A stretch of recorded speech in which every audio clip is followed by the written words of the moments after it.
வாழ்க வளமுடன். அனைவருக்கும் சிவகாரியின் அன்பான வணக்கம். இந்த வீடியோவில் எதை பற்றி பார்க்க போகிறோம், நிஃப்டி மற்றும் பேங்க் நிஃப்டி அடுத்த நகர்வுன்னு பார்ப்போம். அதுக்கு முன்னாடி சப்ஸ்கிரைப் பண்ணிங்க. வீடியோ வீடியோ பிடிச்சி லைக் பண்ணுங்கள், ஷேர் பண்ணுங்கள், கமெண்ட் பண்ணுங்கள். உடனுக்குடன் அப்டேட்டுக்கு டெலகிராம் லிங்க் டிஸ்கிரிப்ஷனுக்கு ஜாயின் பண்ணிங்க. சரி, அவங்க வீடியோக்குள்ளே போவோம். ஃபஸ்ட் நம்ம என்ன சொல்லியிருந்தோம் அடைஞ்சு பார்ப்போம். நம்ம என்ன சொல்லியிருந்தோம், ஃபஸ்ட்டு சப்போர்ட்டு ஃபஸ்ட்டு ரெசிஸ்டன்ஸ் ரெண்டும் முக்கியம்னு சொல்லியிருந்தோம். ஃபஸ்ட்டு ரெசிஸ்டன்ஸ் பிரேக் பண்ணுறதுல மார்க்கெட்டில் புல்லிஸ் இருக்க வாய்ப்பு, செகண்ட் சப்போர்ட்டை பிரேக் பண்ணால் மார்க்கெட்டில் பேரிஸ் இருக்க வாய்ப்புன்னு சொல்லியிருந்தோம். ஆனால் ஃபஸ்ட்டு சப்போர்ட்டை பிரேக் பண்ணால் மார்க்கெட் வீக்காக இருக்க வாய்ப்புன்னு சொல்லியிருந்தோம். அப்படி இல்லாத பட்சத்தில் மார்க்கெட் இந்த ஃபஸ்ட்டு ரெசிஸ்டன்ஸுக்கும் ஃபஸ்ட்டு சப்போர்ட்டுக்கு இடையில மார்க்கெட் ஒரு ரேஞ்சுக்குள்ளே இருக்க வாய்ப்பு அப்படின்னு சொல்லுவோம், சைட்வேஸாக இருக்கும் வாய்ப்புன்னு சொல்லியிருந்தோம். அப்போல்லாம் பார்த்திங்கன்னா மார்க்கெட் வந்து ஃபஸ்ட்டு ரெசிஸ்டன்ஸை பிரேக் பண்ண முடியல, ஃபஸ்ட்டு சப்போர்ட்டு கிட்டே வரல, ஒரு ரேஞ்சிலே முடிஞ்சிருச்சு. சரி, ஓகே, பேங்க் நிஃப்டி பார்ப்போம். ஃப்ரெண்ட்ஸ், பேங்க் நிஃப்டி வச்சுருக்கோம். பேங்க் நிஃப்டியில் என்ன சொல்லியிருந்தோம்னா, first support first resistance, first சப்போர்ட்டில் சப்போர்ட் தான் மார்க்கெட்லேருந்து வெரி புல்லிஸாக இருக்க வாய்ப்பு சொல்லியிருந்தோம். செகண்ட் சப்போர்ட்டில் சப்போர்ட் தான் மார்க்கெட் வந்து அந்தளவுக்கு ஒரு பெரிய புல்லிஸ் இருக்காது, வீக் அப்படி சொல்லியிருந்தோம். ஆனால் இந்த அளவுக்கு ஒரு சைட்வேஸ் செட்டப்பில் முடியும்னு எதிர்பார்க்கல. ஆக்சுவலாக பேங்க் நிஃப்டி தான் சைட்வேஸில் வாய்ப்புன்னு நினச்சோம். ஆனால் அது பேங்க் நிஃப்டி பார்த்திங்கன்னா ரொம்ப அவ்வளோ ஒஸ்ட்டான ஒரு சைட்வேஸ் தெரிஞ்சு, அது 1 மினிட்டில் பார்த்தா கிளியராக தெரியும். ரிமூவ் பண்ணிவிட்டு அப்போ காட்டுறேன்.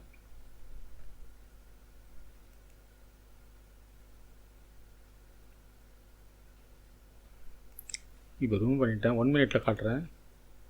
ஃப்ரெண்ட்ஸ், 1 மினிட் கேண்டில் வச்சுருக்கேன். இதில் பார்த்தோம்னா ஒரு கேண்டிலோட பாடியே இருக்காது, எல்லாமே விற்கு மேலே கீழே அப்படின்னு சொல்லிட்டு ஒரு 80 பாயிண்ட்ஸ்க்குள்ளே மார்க்கெட்டிங் ஃபுல்லாகவே இருந்துச்சு. சரி, ஓகே, நாளைக்கு லீவு, நாளானைக்கு என்ன வாய்ப்புன்னு பார்ப்போம் நிஃப்டிலேருந்து. ஃப்ரெண்ட்ஸ், நிஃப்டி சார்ட் வச்சுருக்கேன். ஃபஸ்ட்டு எல்லாத்தையும் ரிமூவ் பண்ணிவிடுவோம். இப்போ டே கேண்டில் பார்ப்போம். ஃப்ரெண்ட்ஸ், டே கேண்டில் வச்சுருக்கோம். அந்த டே கேண்டில் நேற்று சொல்லியிருந்தோம் மார்க்கெட் வந்து இன்சைட் கேண்டில், நாளைக்கும் இன்சைட் கேண்டில் போகிறது தான் வாய்ப்புங்கிற மாதிரி சொல்லியிருந்தோம். அதே போல் அதாவது மேலே ஹையை பிரேக் பண்ண முடியாத பட்சத்தில் மார்க்கெட்டில் இன்சைட் தான் போட வாய்ப்புன்னு சொல்லியிருந்தோம். அதே போல் பார்த்திங்கன்னா இன்றைக்கி இன்சைட் கேண்டில் தான் இருக்குது. நாளைய பொறுத்தளவுக்கும் பார்த்தோம்னா இந்த இன்னோட லோ இல்லை ஹை இதுதான் ரொம்ப முக்கியமாக இருக்கும். எந்த சைடு பிரேக் பண்ணுறதோ அந்த சைடு போகிறதுக்கான வாய்ப்பு இது வந்து டே கேண்டில் செட்டப் படி. சரி, ஓகே, 15 மினிட்ஸில் பார்ப்போம் நடக்க வாய்ப்புன்னு. ஃப்ரெண்ட்ஸ், 15 மினிட்ஸில் வச்சுருக்கோம். இப்போ பார்த்தோம்னா ஃபஸ்ட்டு ரெசிஸ்டன்ஸ் பார்த்தோம்னா 23,807, அதுக்கு அடுத்தது பார்த்திங்கன்னா 23,869, அதுக்கு அடுத்து 24,004 அப்படிங்கிறது. அதுக்கடுத்து சப்போர்ட்னு எடுத்துட்டோம்னா 23,709 அப்படிங்கிறது ஃபஸ்ட்டு சப்போர்ட்டாக இருக்கும். அதுக்கடுத்து 23,647, அடுத்து 23,357. சரி, ஓகே, இது என்ன மாதிரி மூவ்மெண்ட்ஸ் வாய்ப்புன்னு பார்த்தோம்னா மார்க்கெட்டை பொறுத்தளவுக்கு இந்த ரேஞ்ச், அதாவது ஃபஸ்ட்டு சப்போர்ட்டுக்கும் செகண்ட் ரெசிஸ்டன்ஸுக்கு இடையில ஒன்று இருக்க வாய்ப்பு. ஃபஸ்ட்டு சப்போர்ட்டை பிரேக் பண்ணலன்னா மார்க்கெட்டை பொறுத்தளவுக்கு இந்த ரேஞ்சுக்குள்ளே இருக்கும். ஆனால் இந்த செகண்ட் ரெசிஸ்டன்ஸ் பிரேக் பண்ண பட்சத்தில் மார்க்கெட்டில் புல்லிஸ் இருக்கும். இந்த 23,869 பிரேக் பண்ணிச்சுன்னா மார்க்கெட் 24,000 ரொம்ப ஈஸியாக போயிடும். அதுக்கான செட்டப் தான் இருக்குது மார்க்கெட்டை பொறுத்தளவுக்கு. ஆனால் அதே சமயத்தில் ஃபஸ்ட்டு சப்போர்ட் பிரேக் பண்ணக்கூடாது. ஃபஸ்ட்டு சப்போர்ட் பிரேக் பண்ணாமல் இந்த மாதிரி இருக்க வாய்ப்பு, அதாவது இந்த ரேஞ்சில் ஃபஸ்ட்டு ரெசிஸ்டன்ஸுக்குள்ளே ரெசிஸ்டன்ஸ் ஆனால் மார்க்கெட்டை பொறுத்தளவுக்கு செகண்ட் சப்போர்ட்டுக்கு வரத்துக்கு வாய்ப்பு உண்டு, இல்லைன்னா இந்த ரேஞ்சுக்குள்ளே இருக்கும். அதே சமயத்தில் செகண்ட் ரெசிஸ்டன்ஸ் பிரேக் பண்ண பட்சத்தில் மார்க்கெட்டில் புல்லிஸ் இருக்கும் அப்படி வச்சுருக்கோம். அதனால் இந்த ஃபஸ்ட்டு ரெசிஸ்டன்ஸ் பிரேக் பண்ணாலே மார்க்கெட்டில் புல்லிஸ் எதிர்பார்க்கலாம். என்னோடய பாயிண்ட் ஆஃப் வியூவில் வந்து ஃபஸ்ட்டு ரெசிஸ்டன்ஸ் பிரேக் பண்ண பட்சத்திலே மார்க்கெட் புல்லிஸ் இருக்கும். இருந்தாலும் இந்த இடம் டபுள் டாப் இந்தமாரி வரும், அதனால் இங்கே ஒரு ரெசிஸ்டன்ஸ் ஆக வாய்ப்பு இருக்கும். இல்லைனா இதை கூட மாற்றி கொஞ்சம் வேறு மாதிரி போடுவோம். ரிமூவ் பண்ணிடுறேன். ஒருவேளை இந்த இடத்துல பிரேக் பண்ணிச்சுன்னா திருப்பி ரீடெஸ்ட் பண்ணிட்டு கூட இப்படி போகிறதுக்கு கூட வாய்ப்பு உண்டு ஃப்ரெண்ட்ஸ். ஆனால் ஃபஸ்ட்டு சப்போர்ட்டை பிரேக் பண்ணிடக்கூடாது.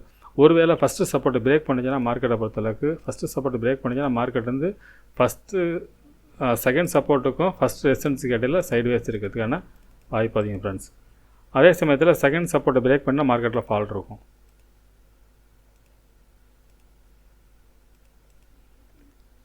என்னோடய பாயிண்ட் ஆஃப் வியூவில் மார்க்கெட் வந்து அப்சைடு போகிறதுக்கு வாய்ப்பு இருக்குது, இல்லைனா இந்த ரேஞ்சுக்குள்ளே இருக்கிறது வாய்ப்பு அதிகம். அதிகமாக சைட்வேஸ் செட்டப்பும் தெரியுது. ஒரு செட்டப்பில் பார்த்தோம்னா அது ஓப்பனை பொறுத்து இருக்குது. ஓப்பனை பொறுத்து அந்த ஃபஸ்ட்டு ரெசிஸ்டன்ஸ் பிரேக் பண்ணிடுச்சுன்னா பிரச்சனை இல்லை. ஃபஸ்ட்டு சப்போர்ட்டை பிரேக் பண்ணாமல் ஃபஸ்ட்டு சப்போர்ட்டை பிரேக் பண்ணிடுச்சுன்னா மார்க்கெட் சைட்வேஸாக இருக்கும். செகண்டை பிரேக் பண்ணினா மார்க்கெட்டில் ஃபால். சரி, ஓகே, பேங்க் நிஃப்டி பார்ப்போம். ஃப்ரெண்ட்ஸ், பேங்க் நிஃப்டி வச்சுருக்கேன், அதை ரிமூவ் பண்ணியாச்சு. டே கேண்டில் பார்ப்போம்.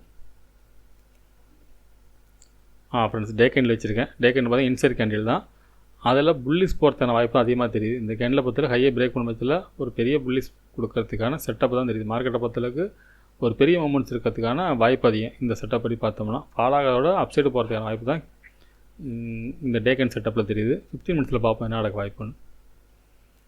ஃப்ரெண்ட்ஸ், 15 மினிட்ஸில் வச்சுருக்கோம். இப்போ பார்த்தோம்னா ஃபஸ்ட்டு ரெசிஸ்டன்ஸ் பார்த்தோம்னா 51,417, அதுக்கடுத்து 51,718, அடுத்து 52,225.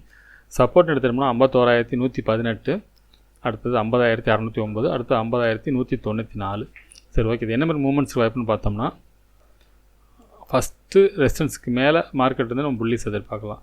ஃபஸ்ட்டு ரெசிஸ்டன்ஸ் பிரேக் பண்ணிச்சுன்னா மார்க்கெட்டை பொறுத்தளவுக்கு இந்த கேப் ஃபில் பண்ணிவிட்டு இல்லை ஃபில் பண்ணாமல் கூட மார்க்கெட் வந்து அப்சைடு போகிறதுக்கான வாய்ப்பு அதிகம் ஃப்ரெண்ட்ஸ். இந்த ரேஞ்ச் வரைக்கும் போகிறதுக்கான வாய்ப்பு அதிகம். அதாவது இந்த கேப் ஃபில்லிங் வரைக்கும், அதாவது இந்த ரேஞ்ச் வரைக்கும் 52,000 வரைக்கும் போகிறதுக்கான வாய்ப்பு அதிகம். அது பிரேக் பண்ணிடுச்சுன்னா ஃபஸ்ட்டு சப்போர்ட் பிரேக் பண்ணக்கூடாது. ஒருவேளை ஃபஸ்ட்டு சப்போர்ட் பிரேக் பண்ணிச்சுன்னா market weak. First support break பண்ணிடுச்சுன்னா மார்க்கெட்டை பொறுத்தளவுக்கு ஒரு நிமிஷம் இந்த ரேஞ்சை கொஞ்சம் பிரேக் பண்ணிச்சுன்னா மார்க்கெட் வந்து இந்த ரேஞ்சுக்குள்ளே இருக்கிறது வாய்ப்பு அதிகமாக இருக்கும். ஃபஸ்ட்டு ரெசிஸ்டன்ஸுக்கும் செகண்ட் ரெசிஸ்டன்ஸுக்கும் ஃபஸ்ட்டு சப்போர்ட்டுக்கு இடையில இருக்கிறது வாய்ப்பு இருக்கும். ஆனால் எப்போ ஃபால் எதிர்பார்க்கலாம்னா, மார்க்கெட் வெளில வந்துட்டு அதை ஃபஸ்ட்டு சப்போர்ட் பிரேக் பண்ணிவிட்டு மார்க்கெட் உள்ளே போய்ட்டு திருப்பி மறுபடி அந்த லோ பிரேக் பண்ணிச்சுன்னா மார்க்கெட்டில் அடுத்தது ஃபால் இருக்கும். இந்த இடத்த புரிஞ்சிங்க. ஃபஸ்ட்டு சப்போர்ட் பிரேக் பண்ணிடுச்சு மார்க்கெட், ஒரு வேலை பிரேக் பண்ணிவிட்டு திருப்பி உள்ளுக்குள்ளே போயிடுச்சுன்னா மார்க்கெட் திருப்பி அந்த எந்த இடத்த லோ வைக்கிறானா திருப்பி அதை பிரேக் பண்ணோன்னா மார்க்கெட்டில் அடுத்தது ஃபால் இருக்கும். அப்படி இல்லாத பட்சத்தில் சைடு வேஸ் இருக்கிறதுக்கான வாய்ப்பு அதிகம் ஃப்ரெண்ட்ஸ். என்னோடய பாயிண்ட் ஆஃப் வியூவில் மார்க்கெட் வந்து அப்சைடு போகிறது வாய்ப்பு இருக்கும். ஃபஸ்ட்டு ரெசிஸ்டன்ஸ் பிரேக் பண்ண பட்சத்தில் ஃபஸ்ட் ரெசிஸ்டன்ஸ் பிரேக் பண்ணாலே பெரிய மூமெண்ட்ஸ் இருக்கிறதுக்கான வாய்ப்பு. அதுவே நிஃப்டியோட பேங்க் நிஃப்டி ஸ்ட்ராங்கான புல்லிஸ் செட்டப்பில் தான் இருக்க மாதிரி டே கேண்டில் செட்டப் அப்படி பார்த்தோம்னா மார்க்கெட் வந்து வெரி புல்லிஸாக போகிறதுக்கான வாய்ப்பு அதிகம் ஃப்ரெண்ட்ஸ். சரி ஓகே ஃப்ரெண்ட்ஸ், அடுத்த வீடியோவில் சந்திப்போம். நன்றி, வணக்கம்.